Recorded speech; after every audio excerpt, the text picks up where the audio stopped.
sanga, oh Yesu amemanga, oh Yesu alinganga.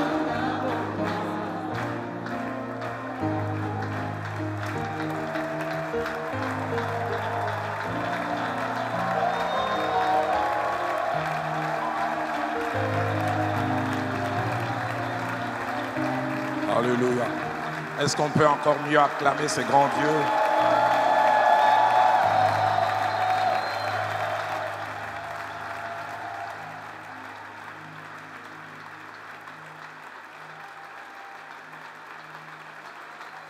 Nos cœurs remplis de reconnaissance, nous t'acclamons, nous t'exaltons, nous te psalmodions, élevons ton nom au-dessus de tout autre nom. Toi le plus beau d'entre 10 000.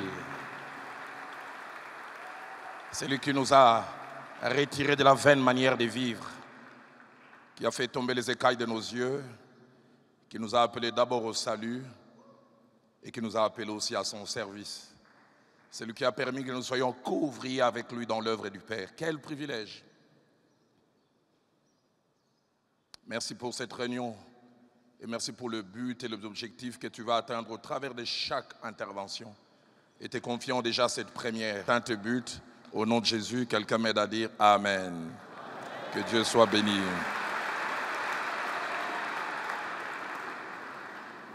Nous saluons dans les précieux, merveilleux et beaux noms de Jésus. Amen. Est-ce que vous pouvez, en respectant les gestes barrières, si ça se respecte encore, saluer votre voisin, votre voisine à gauche et à droite. Salutations à vous aussi qui nous suivez virtuellement, de manière fidèle ou peut-être pour une première fois. Que Dieu vous bénisse abondamment. Grande est ma joie de voir des visages habituels, des gens qui sont très très fidèles à Dalo Ministry. Mais je voudrais dans ces grands groupes faire ressortir peut-être 2 ou 3 groupes de personnes. D'abord, je voudrais faire ressortir un jeune frère à moi. On a un long parcours dans les Seigneurs ensemble. On s'est connus il y a une vingtaine d'années à Inga. Et depuis lors, il dirige l'extension de la borne à Kasangulu, où du reste, je suis pour le moment depuis dimanche passé. Là, je fais juste dans les retours pour venir intervenir. Et ce soir, je retourne parce que je clôture demain, dimanche au culte, et puis la réunion du couple. Pasteur Lajoie Ndimbu, lève-toi s'il te plaît. Voilà. Enfin, merveilleux. Est-ce qu'on peut mieux l'accueillir? Que Dieu soit béni. Il fait un merveilleux travail à Kasangulu. À côté de lui, Roger Kabeya, un homme de Dieu que je connais depuis longtemps, une extension du pasteur Barthélemy Maswaku à Boma. Longtemps, il a été responsable des districts. Tu peux t'élever, Papa Roger. Que Dieu te bénisse.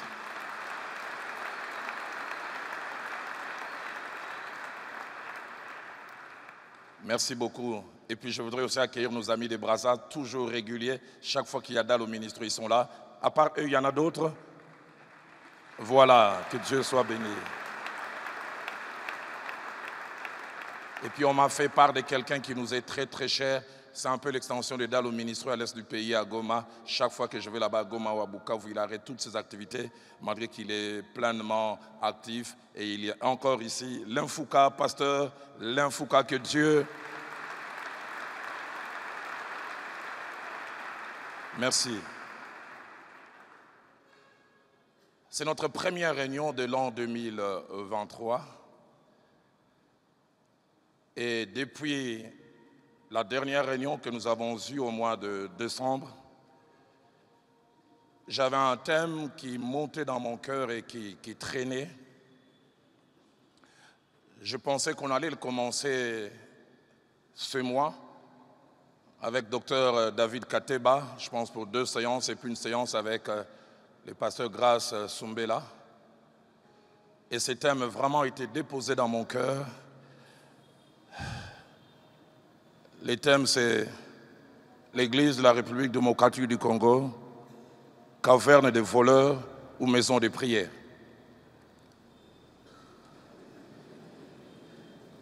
C'est le thème que Dieu avait déposé dans mon cœur. Et je pensais l'aborder déjà aujourd'hui. Mais depuis 1 mois et demi, mon cœur a commencé à être secoué, secoué, secoué. Et les choses allaient dans deux directions. Durant, moi, je pense, 3 semaines, j'ai prié, j'entendais le mot appendice, appendice, appendice qui revenait. Qui dit appendice, c'est une partie ajoutée à une autre plus grande dont elle constitue les prolongements, les compléments ou l'accessoire. Mais un accessoire quelquefois nécessaire. On parle aussi d'appendice en écriture, on parle d'un texte supplémentaire placé à la fin d'un ouvrage ou d'un livre contenant des notes ou des documents relatifs à cet ouvrage. Et le but est toujours la complémentarité. Mais quand on parle aussi d'appendice, on parle de parties qui prolongent une qui est principale. Et dans les corps de l'homme, on parle d'appendice. Et j'ai demandé, Seigneur, appendice, appendice, pourquoi? Et l'Esprit de Dieu me dit, il faut dire encore un mot en rapport avec le prophétique. Et puis en priant, j'ai revu la première intervention, la seconde, et puis tout ce que le docteur Atoms a pu avoir comme intervention. J'avais comme un sentiment d'inachevé. Il avait apporté un merveilleux message, un merveilleux enseignement, mais j'avais comme l'impression qu'il n'est pas allé jusqu'au bout. Et l'Esprit de Dieu m'a mis à cœur qu'il revienne. C'est pourquoi Dieu a placé dans mon cœur ce thème, République démocratique du Congo, le pays qui tue et qui lapide ses prophètes. J'aimerais nous proposer 3 textes en introduction. Matthieu au chapitre 23. Notre lecture va aller du verset 29 au verset 37, bien que c'est le verset 37e qui nous intéresse. Matthieu 23, partant du verset 29. Malheur à vous, scribes et pharisiens hypocrites, parce que vous bâtissez les tombeaux des prophètes et ornez les sépulcres des justes. Et que vous dites, si nous avions vécu du temps de nos pères, ne serions pas joints à eux pour répandre le sang des prophètes. Vous témoignez ainsi contre vous-même que vous êtes les fils de ceux qui ont tué les prophètes. Comblez donc la mesure de vos pères, serpents, race de vipères. Comment échapperez-vous au châtiment de la géhenne? C'est pourquoi voici, je vous envoie des prophètes, des sages et des scribes. Vous tuerez et crucifierez les uns. Vous battrez des verges les autres dans vos synagogues et vous les persécuterez de ville en ville, afin que retombe sur vous tous les sangs innocents répandus sur la terre, depuis le sang d'Abel, les justes, jusqu'au sang de Zacharie, fils de Baraki, que vous avez tué entre les temples et l'autel. Je vous l'ai dit en vérité, tout cela retombera sur cette génération. Jérusalem, Jérusalem, qui tue les prophètes et qui lapide ceux qui te sont envoyés. Combien de fois ai-je voulu rassembler tes enfants comme une poule rassemble ses poussins sous ses ailes, et vous ne l'avez pas voulu. Pourquoi dois-je parler sur ce sujet? Quelqu'un a dit, pourquoi tu te donnes tant de peine? 3 raisons. La première, comme Amos pouvait le dire, dans Amos 7, versets 14 à 15, alors qu'il s'adressait au roi Amathia, il a dit, je ne suis ni prophète, ni fils de prophète, mais je suis berger, et je cultive des sycomores. L'Éternel m'a pris derrière les troupeaux et m'a dit, va, prophétise à mon peuple d'Israël. J'aime la traduction français courant qui dit, je ne suis ni prophète de métier, ni même membre d'une confrérie prophétique. Je gagne ma vie habituellement en élevant du bétail et en incisant les fruits du sycomore. Seulement le Seigneur m'a pris derrière les troupeaux et il m'a dit d'aller de sa part parler à Israël, mon peuple. Je l'ai fait parce que c'est un mandat que j'ai reçu de Dieu. Et au-delà même d'un mandat, une imposition. Deuxième raison pour laquelle j'ai fait cela, c'est que comme Jérémie, dans son livre, et quand il écrit dans Jérémie 20, au verset 5, alors qu'il a porté la parole, chaque fois qu'il a porté la parole allant dans la direction d'obéissance que Dieu lui donnait, cela ne lui attirait pas des acclamations, on ne lui jetait pas des fleurs, bien au contraire, ont tiré sur lui à boulet rouge. Et puisqu'il voulait la paix, que nous tous nous aimons et désirons, et des fois nous sommes prêts à l'avoir à n'importe quel prix, il y avait la tentation pour lui d'abandonner, d'apporter un message fédérateur, un message paisible, bref, de vivre dans la quiétude. Mais quand il y a cette tentation, écoutez ce que lui-même dit, si j'ai dit, je ne ferai plus mention de lui, je ne parlerai plus en son nom. Il y a dans mon cœur comme un feu dévorant qui est renfermé dans mes os. Je m'efforce de les contenir et je ne les puis. Je m'efforce de les contenir et je ne les puis. La version française courant dit, je m'épuise à les maîtriser. Je n'y arrive pas.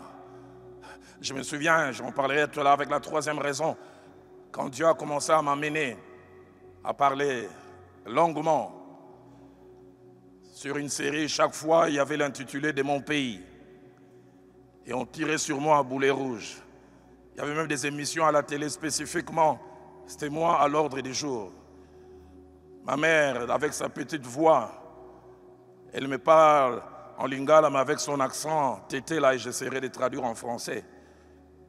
Ma mère, comme mon père qui est parti, ne m'appelle jamais Roland. Leur langue, les tétés là, a tendance à déranger la grammaire et surtout l'élocution. Elle m'appelle Orola. Je ne sais pas les O là vient d'où. Elle me dit Orola. Makambo belé à côté, ils ont la Bible. Yo quoi de mon pays, de mon pays. Ils ont le yo pe bitumba. Mon fils, il y a plein de choses sur lesquelles tu peux parler. Pourquoi tu veux seulement parler du pays? Je ne puis les contenir. Troisième raison, il y a bientôt 13 ans, je me souviens du lieu, de l'endroit, loin d'ici, je ne voudrais pas les citer, mais en août 2013, j'étais dans un pays et je priais pour moi-même, 4 jours de jeûne, cherchant l'orientation pour la nouvelle saison dans ma vie ministérielle. Et 6 fois, j'entendais Dieu m'appeler sentinelle. Sentinelle. 6 fois, sentinelle, sentinelle. À la 6e fois, je lui dis, Seigneur, qu'en est-il? Et il m'a donné ce passage d'Ézéchiel chapitre 33, verset, j'allais dire, 7, 6 et 7. Mais étrange, quand il me les donne, il commence par le verset 7 et puis il termine par le verset 6. Écoutez ce que le passage dit. Et toi, fils de l'homme, je t'ai établi comme sentinelle sur la maison d'Israël. Tu dois écouter la parole qui sort de ma bouche et les avertir de ma part. Et il revient au verset 6. Si la sentinelle voit venir l'épée et ne sonne pas la trompette, et si le peuple n'est pas averti et que l'épée vienne enlever à quelqu'un la vie, celui-ci périra à cause de son iniquité, mais je redemanderai son sang à la sentinelle. La version française courant dit, c'est la sentinelle que je tiendrai pour responsable de cette mort. Et ce jour-là, il m'a donné cette responsabilité. Il a dit, j'ai placé plusieurs sentinelles dans l'église de ton pays, dont toi. Et il me l'a rappelé et dit, ne te préoccupe pas de ce que les autres font ou ne font pas. Toi, fais ta part. Sinon, je te demanderai des comptes. Ah, je n'ai jamais oublié quand j'ai apporté le premier message, les 5 maladies qui rongent l'église de mon pays. On a tiré sur moi à boulet rouge. J'aimerais faire sortir un secret d'État ici. L'une des toutes dernières séries que j'ai eu à apporter, l'infidélité conjugale, les divorces et les remariages dans l'église de mon pays. J'étais en dehors du pays, pasteur Ken m'appelle. Il est invité par les services d'intelligence de notre pays parce qu'un groupe de pasteurs sont allés parler en disant d'Allo veut apporter un message qui va amener les troubles au pays. J'ai dit à Ken, mais est-ce qu'ils ont vu mes notes? Est-ce qu'ils savent de quoi je vais parler? Ce jour-là, Ken a eu la peur de sa vie. Il dit, je ne peux pas aller. J'ai dit, tu es assistant, assiste-moi dans tout, va te présenter. Il peut se souvenir, il est allé en tremblant. Et j'ai apporté ce message durant 5 jours. Et j'aimerais même sortir un autre secret.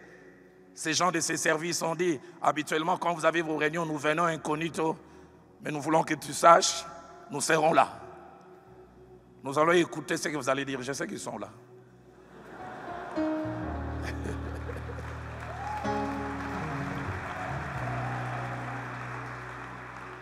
Et je disais depuis août 2013, Dieu m'a placé parmi les sentinelles. Et l'intervention de ce matin, je l'aborde dans 3 directions. La première direction, je voudrais parler de Jérusalem qui tue les prophètes. Et nous allons voir pourquoi Jérusalem comme ville, et par extension nous, RDC comme pays, lapide et tue les prophètes. Deuxième point que j'aborderai, c'est cette mise en garde aux prophètes de mon pays. Troisième et dernier point que j'aborderai, c'est 6 recommandations aux pères et aux anciens de l'Église de mon pays. Pourquoi Jérusalem lapidait-elle et tuait-elle les prophètes? Plusieurs raisons que nous verrons tout à l'heure, 4 principalement. Mais les discours que Jésus tient dans Matthieu chapitre 23 a plusieurs caractéristiques. La première, c'est que ce discours se tient à Jérusalem. Et c'est la dernière fois que Jésus, durant ses 3 ans de ministère terrestre, on dit même durant ses 33 ans, est monté à Jérusalem. Certains disent qu'il est monté 3 fois, d'autres disent 4 fois. Je laisse les théologiens discuter entre eux. Mais c'était la dernière fois. Jean chapitre 21, verset 10, la Bible dit, lorsqu'il entra dans Jérusalem, toute la ville fut émue. Et l'on disait, qui est celui-ci? Jean chapitre 21, verset 17 à 18, nous montre qu'il a eu à faire un aller-retour. Après qu'il soit rentré dans Jérusalem, il est allé à Béthanie où il a passé une nuit, sûrement dans la famille de Lazare. Et puis il est revenu. Matthieu 21, 23 nous dit qu'il s'est rendu au temple où il enseignait.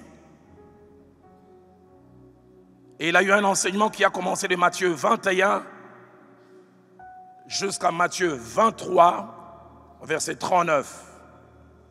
Et là, il fait plusieurs choses.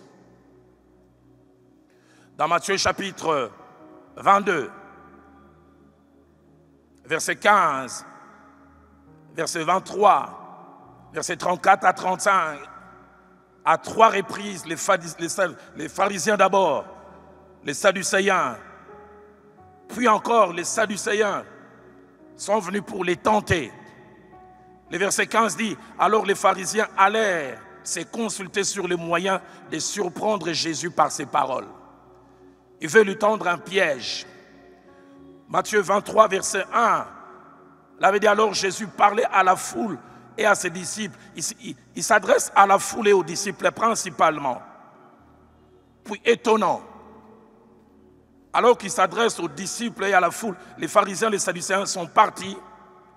Dans son discours, il commence, permettez-moi le terme, à s'attaquer aux scribes et aux pharisiens. Apparemment des absents, directement. Verset 13, verset 14, verset 15, verset 16, verset 23, verset 25, verset 27 et verset 29. À 9 reprises, il dit « Malheur à vous, scribes et pharisiens. Malheur à vous, scribes et pharisiens. » Et à 3 reprises, il utilise des termes forts, insensés et aveugles. Et des fois insensés seuls, puis aveugles, et puis même race des vipères. Le frère Jacques-André Verneau disait, Jésus n'avait pas toujours été dur avec tout le monde, mais il a souvent été dur envers les religieux, les pharisiens et les sadducéens. Et puis au beau milieu de ces discours, Jésus fait mention d'une chose qui les dérangeait, mais il a voulu mettre ça en exergue. Au verset 29, Il dit, vous bâtissez les tombeaux des prophètes et vous ornez les sépulcres des justes. Et quand il poursuit après, il condamne les enfants qui veulent se dédouaner. Qu'est-ce qu'il veut dire? Il dit, vos pères tuent tous les porte-paroles de Dieu. Tout ce que Dieu envoie. Mais plus tard, pour se donner une conscience tranquille, il vient leur donner des tombeaux qu'ils ornent encore. Et ça, c'est l'une des spécialités de l'église de mon pays. Dans l'église de mon pays, les gens ne deviennent bons que quand ils sont morts. On les tue, on les lapide, mais après on vient leur donner des sépulcres merveilleux. On vient orner leur tombeau. Et Jésus n'est pas d'accord avec cela. Et puis subitement, il sort des rangs. Il commence à s'adresser à une ville, Jérusalem, Jérusalem, qui tue les prophètes et qui lapide ceux qui lui sont envoyés. Dans ses propos, on voit, on sent la déception, la tristesse et même aussi la colère mélangée. 5 choses à faire ressortir de ces bouts de phrases. Jésus dit ce que personne ne voulait entendre. Quand il pointe du doigt Jérusalem, tu tues les prophètes, tu lapides ceux qui te sont envoyés. Deuxièmement, Jésus fonctionne comme un ministère public au tribunal. Il établit les griefs d'un peuple, d'une nation, d'une ville sans porter des gants. Troisièmement, Jésus fait ressortir la spécialité de Jérusalem et même son activité, pour ne pas dire son sport, favori, lapidation et mise à mort. Spécialité de Jérusalem, mais aussi spécialité de l'église de mon pays. Quatrième chose attachée à ces textes, c'est que ces 2 activités sont principalement centrées sur 2 catégories de personnes. Jésus dit, vous ne tuez pas tout le monde, vous tuez les prophètes, les porte-paroles de Dieu, et ceux qui vous sont envoyés, ceux qui ont une mission. Tant que vous n'êtes pas prophète, vous ne dérangez pas. Tant que vous ne détenez pas une parole réellement de Dieu, vous ne dérangez pas.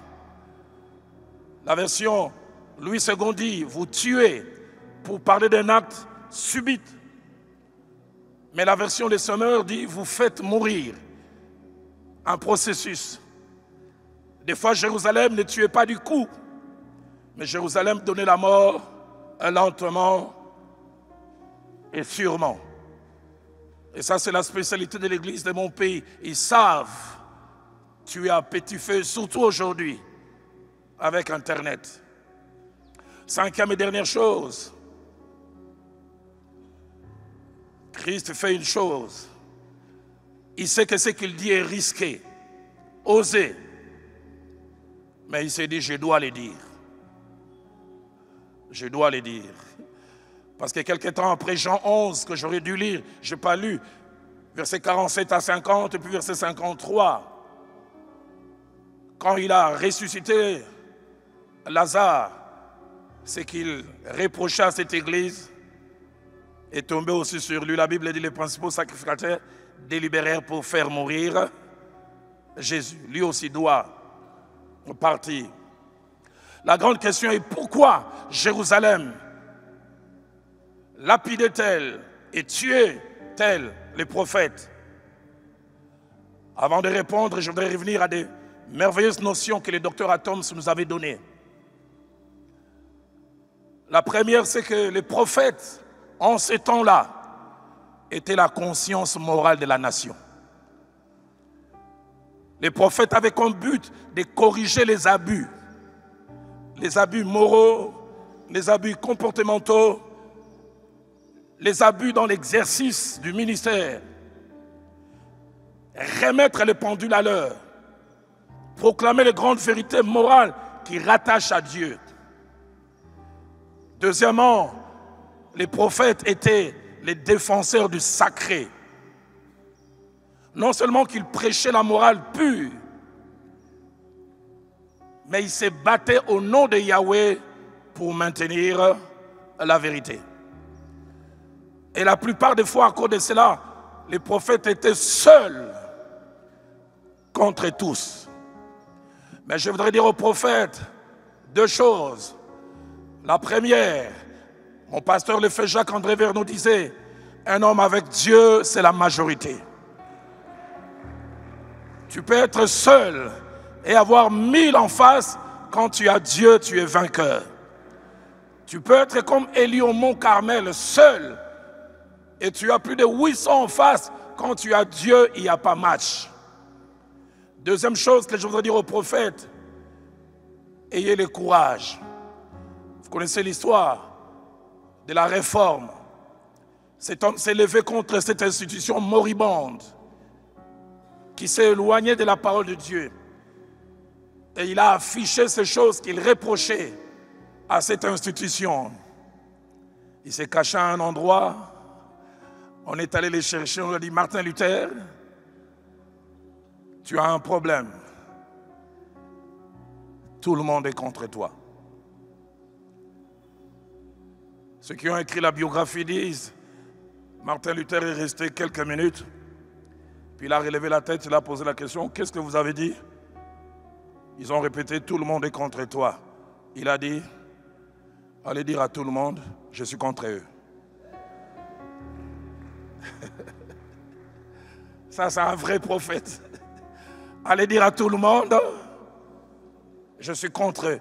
Les malheurs des prophètes, c'est qu'ils ont souvent raison avant. Et c'est ça leur grand tort. Troisièmement, les prophètes étaient la boussole de la nation. Je ne fais que répéter ce que le docteur Atoms nous a merveilleusement enseigné.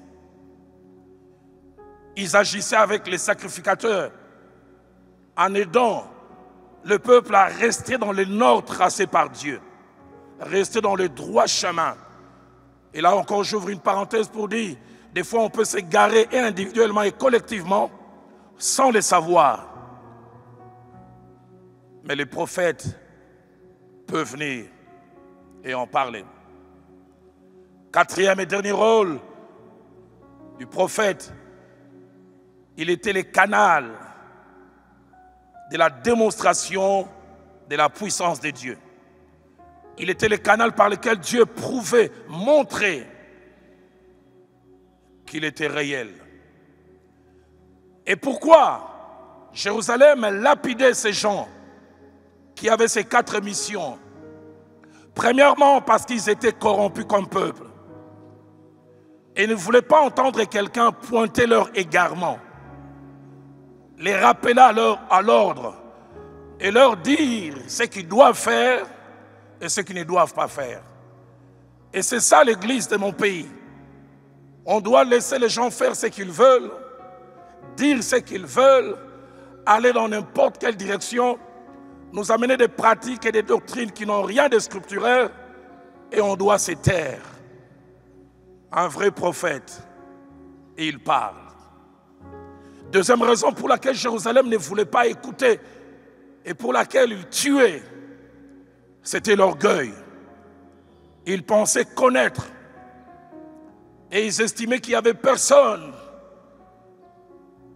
qui avait un mot à leur dire. Et ils pensaient même que s'il fallait utiliser des méthodes, il faut leur parler avec politesse. Cher Jérusalem, s'il te plaît, cesse de faire ce que tu fais. Cher Jérusalem, aie l'amabilité de retourner à la sainte doctrine.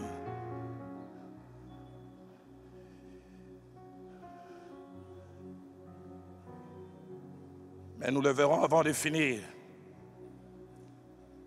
Les prophètes, Dieu leur donnait des fois un message rude. Jésus lui-même en était un. Quand il appelle les pharisiens insensés, race de vipères, papa Nkelen aime dire ça en lingala, les botana nyoka. Est-ce que ça plaît à l'oreille? Troisième chose qui faisait que Jérusalem ne voulait pas entendre et arriver à tuer, à lapider, c'est l'aveuglement. L'aveuglement qui les avait amenés à ne plus avoir conscience qu'ils se sont égarés. On dit souvent, il y a plus à espérer d'un ignorant qui sait qu'il est ignorant. Mais un ignorant qui ignore qu'il est ignorant est dangereux. Et dans Jérémie chapitre 7, versets 1 à 14, chaque fois que je lis ces passages, je tremble. Le peuple a commencé à mélanger les vrais cultes. Ils vont offrir de l'encens à Baal. Ils commettent l'adultère. Mais ils viennent prier. Et Dieu envoie Jérémie. Et la Bible dit, Jérémie se tient à la porte du temple. Un discours fort. Il se met à leur parler, ne vous livrez pas des espérances trompeuses. Vous allez, vous faites ceci, et vous revenez, vous dites, nous sommes sauvés. Et l'aveuglement, c'est aussi un des mal de l'église de mon pays. Et ça aussi, personne ne doit parler. On doit vous laisser faire des prières étranges. Vous ne le faites jamais avec les hommes, seulement avec les sœurs, bouche contre bouche, poitrine contre poitrine.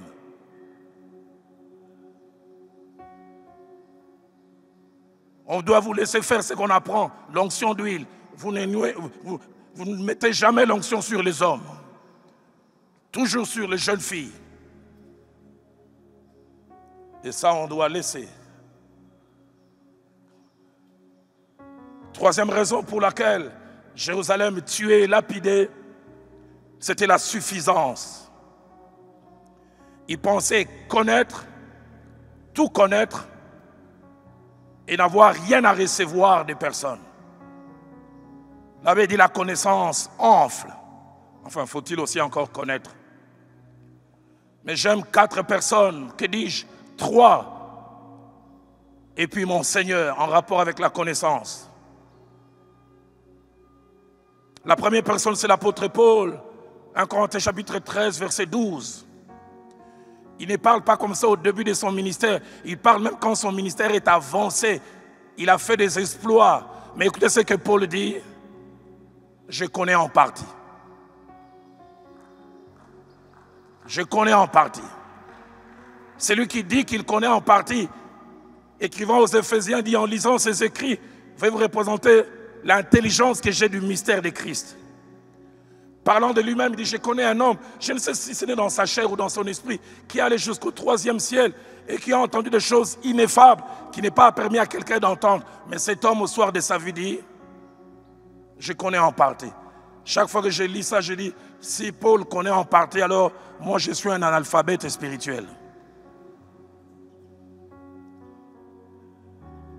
Mais vous, vous connaissez tout. Personne ne peut vous corriger. Deuxième personne, je toucherai cela à la conclusion tout à l'heure, c'est mon aîné, qu'il soit vraiment mon aîné toute ma vie. Paul, plutôt Pierre, ou appelé Céphas. Galates 2, versets 11 à 14, il a précédé Paul dans l'évangile et même dans la prédication. Mais pour une raison, Paul dira qu'il était répréhensible. Son comportement, sa façon d'être n'était pas à encourager. Est-ce que la manière a été la bonne? On peut toujours discuter. Mais nous voyons 2 choses. 1, Paul l'a repris en public. Mais 2, Céphas n'a pas répliqué. Je toucherai cela à la conclusion. Où sont les Céphas qui peuvent se taire quand Paul a parlé?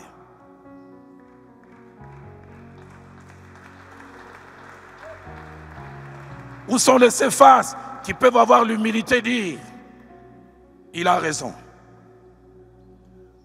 Où sont les Céphas qui peuvent dire, la manière n'a pas été la bonne, mais il a quand même raison? Que Dieu nous donne des Céphas. Troisième personne qui me plaît, c'est Acte 18, versets 24 à 28. Il s'appelait Apollos, réputé, versé dans les Écritures, éloquent, fervent. Mais la Bible dit qu'il ne connaissait que le baptême de Jean, limité. Il se met à enseigner. Priscilla et Aquilas les suivent. Et quand il a fini, j'aime ce que ma Bible dit. Il lui annonçait plus exactement. J'aimerais dire à quelqu'un, tu peux connaître exactement, mais quelqu'un d'autre peut venir te montrer plus exactement. Et là, j'ouvre une parenthèse, ce que je fermerai rapidement. Seigneur,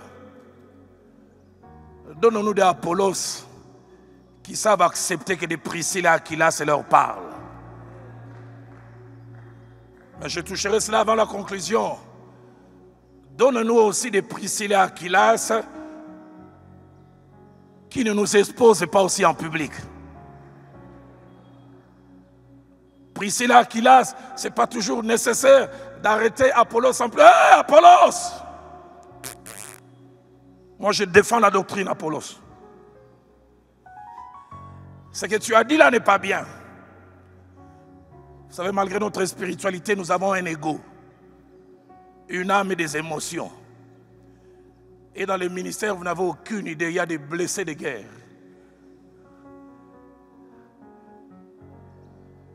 Qui voulait toucher, il dit comme un politique, coup pour coup. Tu me frappes, je te frappe.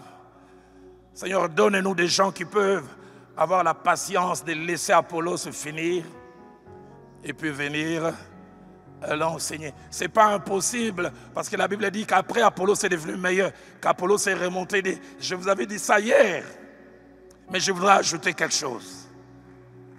Que Dieu nous donne des Priscille et d'Aquilas. Mais puisque je parle des gens qui ne se suffisent pas, qui veulent apprendre, quelqu'un nous a laissé les modèles. Mon Seigneur, ainsi que les vôtres. Quel exemple il nous a laissé. Luc chapitre 2, verset 46. Jésus-Christ va avec ses parents au temple. Et il s'égare. 12 ans il avait. Mais la divinité n'était pas moins en lui. Ma Bible dit, il les trouvait dans les temples, 1 assis, 2 au milieu des docteurs, 3 les écoutant. Quelqu'un serait meilleur si c'est écouter les autres. Et 2 les interrogeant. Ça c'est quoi? Jésus. Il pose des questions. Aidez-moi à poser la question à votre voisin. Est-ce que vous posez des questions? Est-ce que vous apprenez des autres?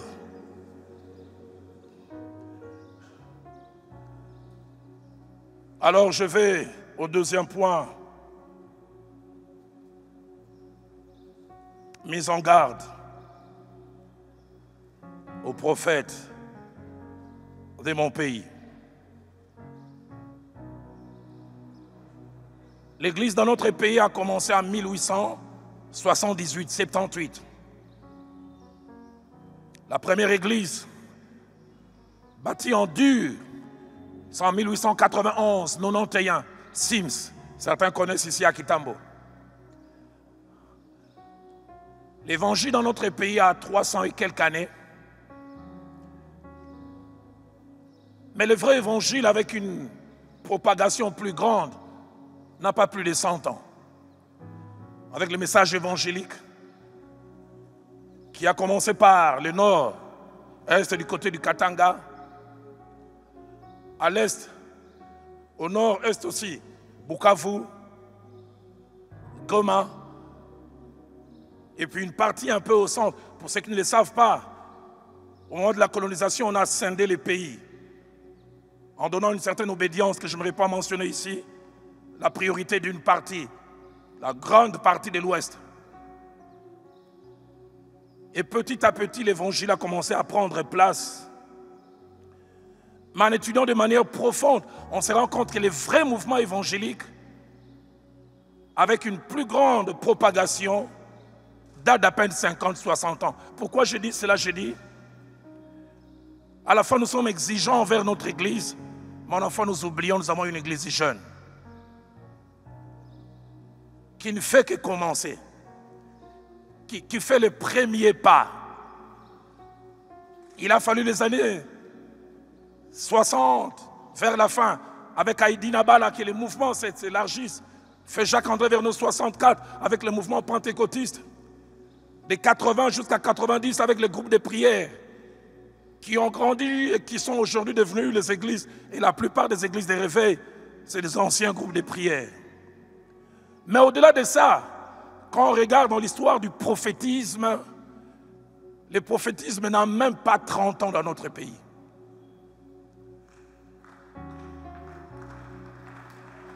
Avant, il y avait des cas épars. Un prophète ici, un prophète là-bas. J'étais à Nairobi quand j'ai appris, Pasteur Henri Papa peut se souvenir, parce qu'une grande partie, c'est partie de sa commune. Fin des années 90, au début, avant 2000, il y a eu comme un mouvement des prophètes.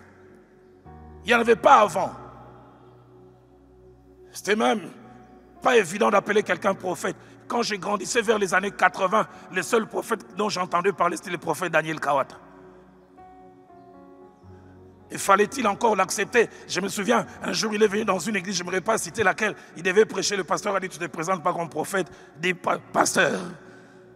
Parce que le terme prophète est dérangé. Mais à la fin des années 99, ça a commencé. Et puis ça s'est arrêté. Mais depuis maintenant 10 ans, je vais même plus loin, 12 ans, fin des années 2010, le prophétique a pris beaucoup d'ampleur, mais l'ampleur aussi accompagnée par l'Internet. Autrefois, il y en avait, mais il n'y avait pas possibilité de faire du bruit. C'est pourquoi j'aimerais dire à ces prophètes qu'il y a une loi biblique, citée par Romains 11 au verset 16, la loi des prémices. La loi des prémices. L'abbé dit si les prémices sont saintes, la masse l'est aussi. Et si la masse est sainte, les branches les seront aussi. J'aime la version Alfred Cohen. Il dit si les prémices du pain offert à lui sont saintes, toute la pâte les devient. Et si la masse est dédiée à Dieu, les branches aussi lui appartiennent. Alors je voudrais vous dire, à vous prophètes d'aujourd'hui de ces 10-12 dernières années, vous n'avez aucune idée au vrai sens par rapport au grand nombre qui amène les prophétiques, vous êtes les prémices. Vous êtes ceux que Dieu expose le plus.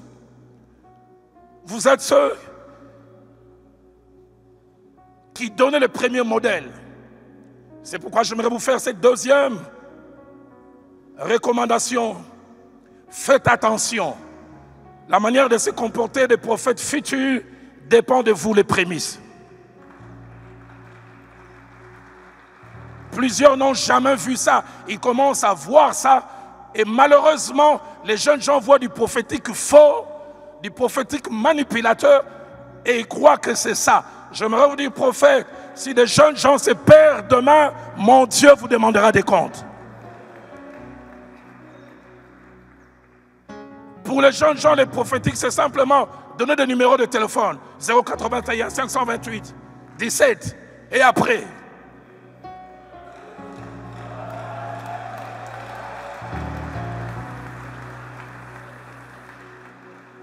J'en ai parlé ici. Les prophétiques suivent toujours les financiers après. Si les autres générations se perdent, le Dieu que je sers depuis ma jeunesse dans ce pays vous demandera des comptes. Troisième chose que je voudrais dire à ces prophètes d'aujourd'hui, faites attention. Surtout vous à qui Dieu donne beaucoup de visibilité. Dieu vous tiendra responsable selon qu'il est écrit à celui à qui il a été beaucoup donné, il sera beaucoup demandé. Quatrième chose que j'aimerais dire à ces prophètes, ne faites pas toujours du copier-coller. N'allez pas tout copier partout. J'aime beaucoup ce que mon aîné, l'évêque Mukuna, disait il y a certaines années.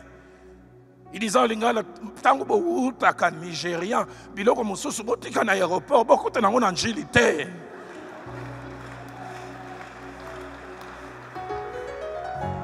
C'est-à-dire certaines choses, certaines pratiques que vous avez vues là-bas, laissez-les là-bas. J'ai parlé à des enfants, je n'aimerais pas citer le nom, d'un merveilleux couple que Dieu a utilisé, élevé. Ils disent qu'ils avaient des parents humbles, craignant Dieu. Mon contact avec le Nigeria, désormais, ils ont dit, ils sont arrivés un jour, leurs parents entrent, tout le monde à genoux. Tout le monde. Ils se retournent vers papa et maman, ça c'est quoi? Non, les Nigériens nous ont appris la révérence des hommes de Dieu. Je crois à la révérence, mais je n'ai jamais vu quelqu'un s'agenouiller devant Jacques-André Vernon. Papa Nkelani est vivant, je le salue avec respect, il ne m'a jamais demandé de me mettre à genoux. Est-ce que cela est mal? Si quelqu'un désire le faire, Dieu le touche, tant mieux, mais n'en faites pas une loi.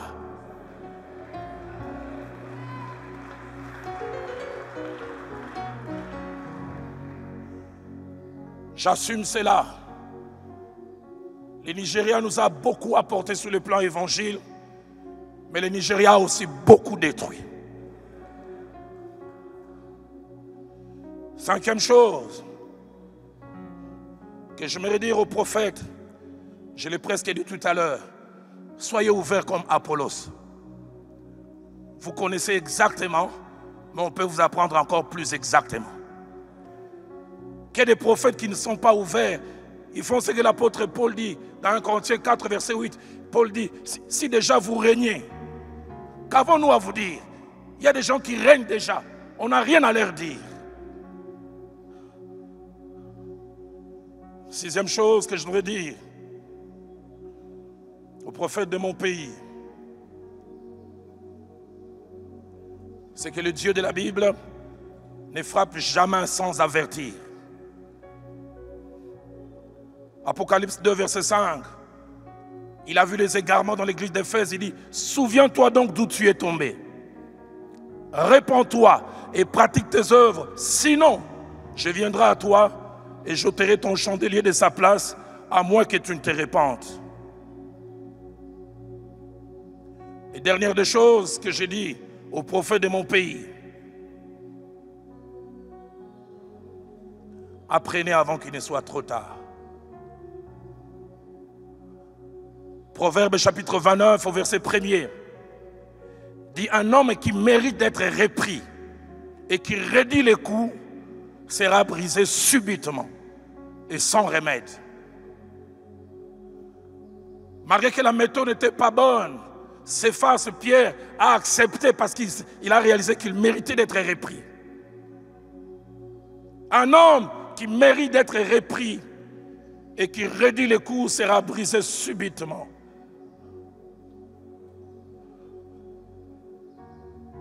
Les recommandations que j'ai faites aux pères et aux aînés dans l'église de mon pays. La première, père, sachez que chaque fois qu'un mouvement de réveil commence, malgré la bonne volonté, il y a toujours des déviations.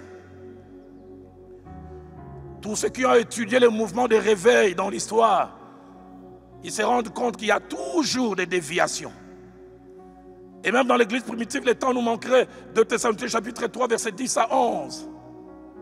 Un grand réveil. Et Paul a été obligé de recadrer parce que les gens ne voulaient plus travailler. Le message Jésus revient bientôt. À quoi bon travailler? Excès de zèle. Père, sachez que chaque fois qu'il y a réveil, il y a des déviations. C'est pourquoi chaque fois qu'il y a réveil, Dieu suscite des enseignants. Pour canaliser les pratiques, ce que l'on fait selon la saine doctrine. Et je prie que Dieu suscite beaucoup d'enseignants. Notre église est remplie d'acteurs de théâtre. J'ai suivi un jour un homme prêcher 40 minutes de prédication. Au moins 25, il ne fait que dire des gens de amen. Dites un amen à l'okoso. Un amen exagéré. Un amen de songi-songi. Moi, quand j'ai beaucoup de choses à dire, je n'ai pas besoin d'amen. Donne-nous des enseignants. Et donne-nous aussi des gens enseignables. Deuxième chose que je voudrais dire au Père, c'est que parmi ceux qui s'égarent, il y en a plusieurs types. Premièrement, parmi ceux qui s'égarent, il y a des Apollos qui sont sincères mais qui se trompent. Il y a des Céphas qui se trompent parce qu'ils passent par un moment de faiblesse. Mais il y a aussi d'Alexandre les forgerons qui sont des agents du diable. Que Dieu nous aide à faire la différence entre Apollos, Céphas et Alexandre les forgerons. Quelquefois nous laissons Alexandre les forgerons qui vient du diable et nous massacrons Apollos. Alors qu'Apollos est récupérable. Ne jetons pas l'enfant avec l'eau du bain. Si quelqu'un croit en cela, qui me donne Amen. Père, il y a des gens qui, comme dans Luc 13, versets 6 à 9, ne devons pas les couper comme arbres. Nous devons dire, laisse-le encore cette année. Mets-y du fumier. Je vois des prophètes qui s'égarent, mais je le crois fermement que Dieu peut mettre du fumier et ils peuvent mieux produire. Troisième chose que je voudrais dire au Père, c'est que sachons que quels que soient nos efforts, et Jésus l'a dit dans Matthieu 13, 25 à 30, blé et ivraie cohabiteront. Prophète, même si Dieu te place comme étant la morale de la société, les redresseurs, sache que l'ivraie ne disparaîtra jamais. Et étonnant, le maître de la moisson lui-même a dit, laissez-le croître. J'aimerais dire Église, laissons-les croître ensemble. Si tu te fâches à cause de l'ivraie, tu te fâcheras beaucoup. Et longtemps. Cinquième chose. Père, ne transformons pas aussi des grains de sable en montagne. Ne transformons pas des grains de sable en montagne. Il arrive des fois de petits problèmes sur celui qui prie et qui porte un chapeau. Et l'autre qui prie les yeux ouverts. Ça devient un débat. Dans Romains chapitre 8, versets 1 à 13, les gens se battaient pour les viandes sacrifiées aux idoles. Certains condamnaient les autres. Tu as mangé la viande sacrifiée aux idoles, tu as des problèmes de salut. Tu n'as pas mangé tes croix trop spirituelles. J'aime ce que l'apôtre Paul dit dans Romains chapitre 8, verset 8. Ce n'est pas un aliment qui rapproche de Dieu. Si nous en mangions, nous n'avons rien de plus. Si nous n'en mangeons pas, nous n'avons rien de moins. Il veut porter un chapeau en priant. Là, t'écoutes. Je vais t'en acheter.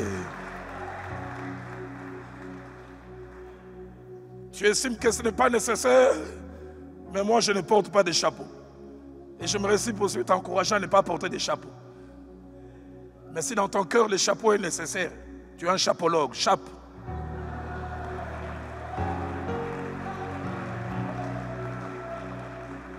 Et je termine par cette dernière recommandation au Père. Des fois, nous devons avoir la sagesse de Gamaliel. De Gamaliel.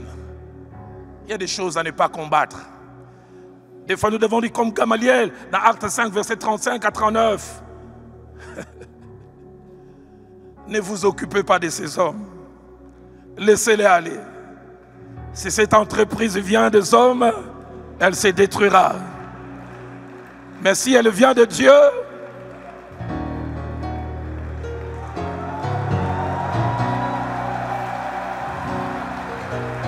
je viens le déclarer comme Père. Le vrai prophétique qui vient de Dieu subsistera. Mais le prophétique qui ne vient pas de Dieu va sécher. Donne-moi un bon amen. Est-ce qu'on peut acclamer le Seigneur? Est-ce qu'on peut acclamer le Dieu de l'église du Congo? Est-ce qu'on peut célébrer le Dieu de l'église du Congo? Chorale, venez. Est-ce qu'on peut y associer des clameurs?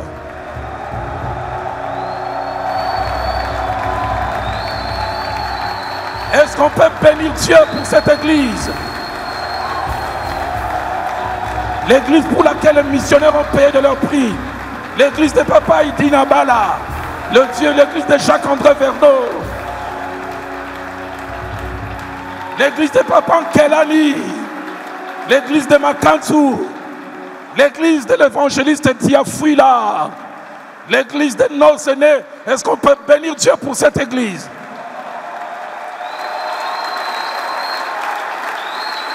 Et j'ai à cœur que nous entonnions ces merveilleux cantiques, soleil levant.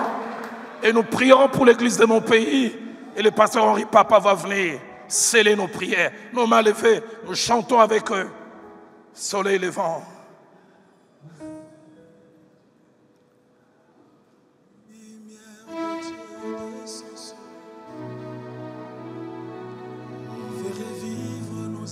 Fais-le vivre. L'adoration au cœur de la nation. Wow, wow.